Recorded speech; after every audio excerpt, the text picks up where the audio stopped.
हम आए हैं आज जैसलमेर के किले पर। महाराजा जैसल ने 1156 ईस्वी में इस किले का निर्माण करवाया था। इसके 4 मुख्य गेट हैं जहां से होकर हमें गुजरना होता है। आज भी लगभग यहां पर 3000 लोग रहते हैं। लगभग माना जाता है कि 800 साल पहले इस किले का निर्माण हुआ था। यहाँ पर पानी की हमेशा से बहुत ही कमी रही है। इस किले को बनाने में किसी प्रकार के चूने और मिट्टी का उपयोग नहीं किया गया है। पूरे किले को इंटरलॉक सिस्टम से बनाया गया है और यह किला आज भी बहुत ही मजबूत है। यहाँ के राजा भाटी वंश के हैं जो कि यादव वंशज थे। यहाँ के एक राजा ऐसे भी हुए हैं जिनकी लंबाई 7.5 फीट बताई जाती है और उनका कुल वजन 250 केजी बताया जाता है।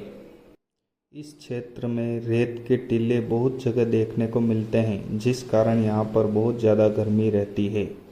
किले का निर्माण इस प्रकार से किया गया है कि किले के अंदर अधिक गर्मी न हो और ठंडक बनी रहे। किले के अंदर कई ऐसी जगह हैं जहाँ की खिड़कियों और दरवाज़ों के आसपास ऐसी कारीगरी की गई है ताकि उन्हें देखकर ऐसा लगता है कि वो पत्थर नहीं है बल्कि लकड़ी है। जब आप पास में जाकर देखते हैं तब आपको महसूस होता है कि वह पत्थर है। किले को पर्वत पर बनाने के कारण यहाँ से आसानी से दुश्मनों को देखा जा सकता था, जिसके कारण उन्हें पहले से ही मुसीबत का पता चल जाता था। के अंदर कुछ काल्पनिक राजाओं की तस्वीरें भी बनाई गई हैं जो कि पेंटिंग द्वारा बनाई गई व कुछ राजाओं के फोटो भी उपलब्ध हैं। यहाँ के एक राजा एशिया के सबसे हैंडसम राजा के रूप में जाने जाते हैं। यहाँ पर राजाओं की बहुत सारी तस्वीरें और उनके नाम भी आपको देखने को मिल जाएंगे।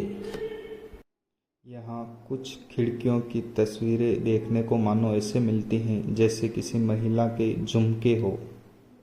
महल के अंदर उपस्थित सभी दरवाजे बहुत ही छोटे कद के बनाए गए हैं ताकि राजा के सामने जो भी आए सर झुकाकर अंदर आए और प्रवेश करे।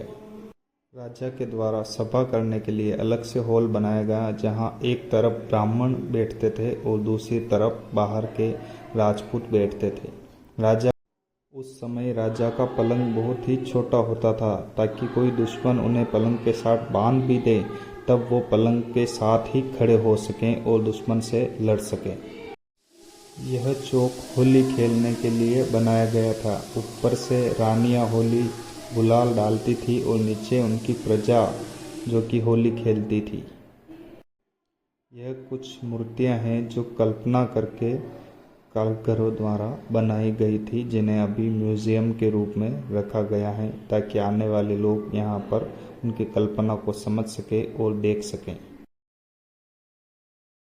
पुराने समय में चलने वाले पैसे और रुपए आज भी यहाँ पर रखे गए हैं, जिनमें 8 अन्ना 4 अन्ना रुपए इन सब के नोट यहाँ पर मिल जाएंगे। यह कुछ डिज़ाइन हैं जो उस समय बनाई गई थी, जो कि इन्हें देखकर यह पता चलता है कि कारीगरों द्वारा यहाँ पर छोटी से छोटी बातों पर बहुत ही ध्यान दिया गया था ताकि किसी भी डिज़ाइन या किसी भी चीज़ में कोई चूक न लगे।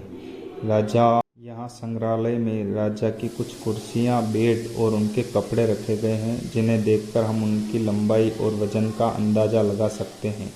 यह दीवाने खास हैं जहाँ यहाँ पर राजा सभी के पास बैठकर कुछ अहम फैसले लेते थे। अधिक गर्मी होने के कारण भी अंदर किले के अंदर आपको इतनी गर्मी महसूस नहीं होगी। यह उस समय बहुत ही ध्यान में रखकर किले को बनाया गया था। आसपास आज बहुत ही ज़्यादा आबादी हो गई है, लेकिन आज भी किले के अंदर ब्राह्मण परिवार रहते हैं जिनकी संख्या लगभग 3000 के आसपास है। इस किले में आज भी राजा का ही राज चलता है। यहाँ पर होने वाले टिकट पर जो भी खर्च होता है वो सारा पैसा राजा के पास चला जाता है। राजा के वंशज आज भी जैसलमेर में रहते हैं, जो कि उनकी पुरानी धरोहर है। इसके आसपास ही कुछ पुराने महल हैं जिनमें राजा के वंशज आज भी रहते हैं। यहाँ पर एक मौत का कुआं भी बनाया गया था। जब लोगों को सज़ा देनी होती थी तब बहुत ही हाइट से उनको उस कुएं में डाल दिया जाता था ताकि वो तड़प तड़प कर उसी समय मर जाएं। यहाँ गेट के पास में इस कुएं को बनाया गया है।